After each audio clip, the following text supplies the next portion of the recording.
சரி, கவர்ச்சியில் ஜெயிக்காம நீங்க எதை வச்சு ஜெயிச்சீங்க சொல்லுங்க பாப்போம். நான் இதுக்கு உங்களுக்கு பதில் சொல்றேனே, ஒரே ஒரு நிமிஷம் கோச்சிக்காம அந்த வீடியோ மட்டும் பாத்துட்டு வரீங்களா? கண்ணு கதுப்பு என்ன பறிக்க நெஞ்ச கோழிய துணிவினை கொண்டு மனதை மறைத்தாய், நேற்றோடு என்னை கண்டு மலர்ந்து விட்டாய். பாத்தீங்களாண்ணே, மக்கள் வந்து சிஎம் விஜய் அவர்களோட கவர்ச்சியில தான் மயங்கி ஓட்டு போட்டு ஜெயிக்க வச்சுட்டாங்க. அப்படித்தானே உங்க தரப்பு?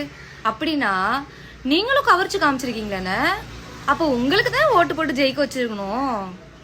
அப்படி இல்லைன்னா அப்ப அது கவர்ச்சிக்கான ஓட்டு அல்ல, நல்ல தலைவனை மக்கள் தேர்ந்தெடுக்கிறதுக்காக போடக்கூடிய ஓட்டு தானே.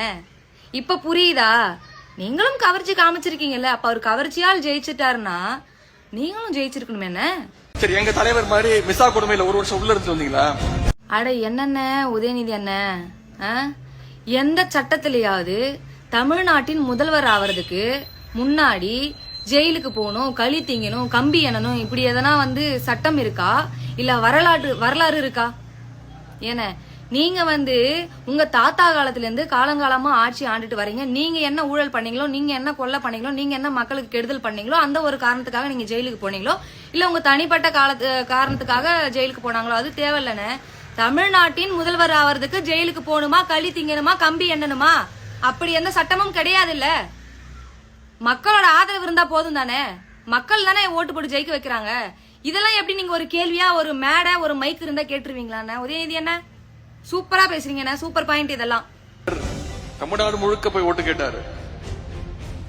ஆனா எங்க தெரியுமா மிஸ் பண்ணிட்டோம்?